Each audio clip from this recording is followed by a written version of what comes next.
banda de tei para fazer limpeza e para ajudar. Todos estão viva aqui na Bushiri, com todo candidato de sociedade,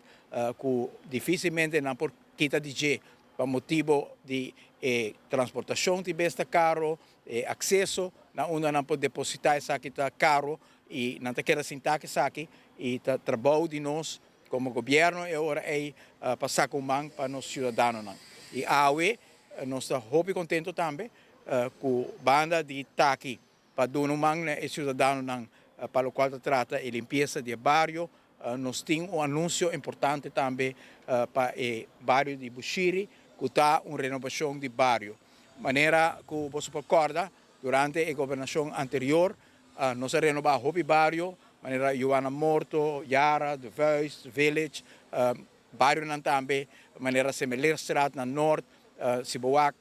para o qual trata Cerro Patrici, por a mira, tudo clinker, tudo mata, que o puni, e o tempo é o povo apreciar a renovação aqui, ela ajuda o ambiente do bairro, ela ajuda também para tudo o qual tem a ver com a qualidade de vida de nossos cidadãos, e por motivo é nós põe como prioridade do gabinete AVP Futuro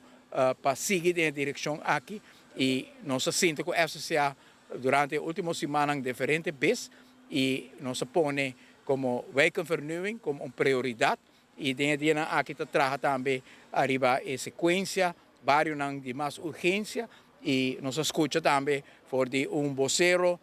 de região aqui, Stephanie Sivenga, parlamentário, necessidade do povo de aqui não seguro, Sutata, faz um trabalho grande, e tempo aí também de Madiki, caminho a hopi renovação, e tá bom conhecer que ora vou dar atenção na qualidade de vida dos cidadãos, hopi outro questão social e econômico, qualidade de vida da família, e amistade também entre vizinhos também melhorar, e o qual também assim aqui na senhora Jessica Posner também explica, nós temos pintura na cava, e o qual também sucede aqui na onde o bastante é parte que falta infraestrutura, também caminho bonita, também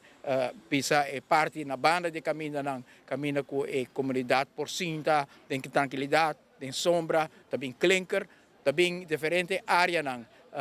especificamente para recreação, especificamente também para os cidadãos para vir junto. E pensei que pedir forte aplauso a AUE para toda a instância que está cooperar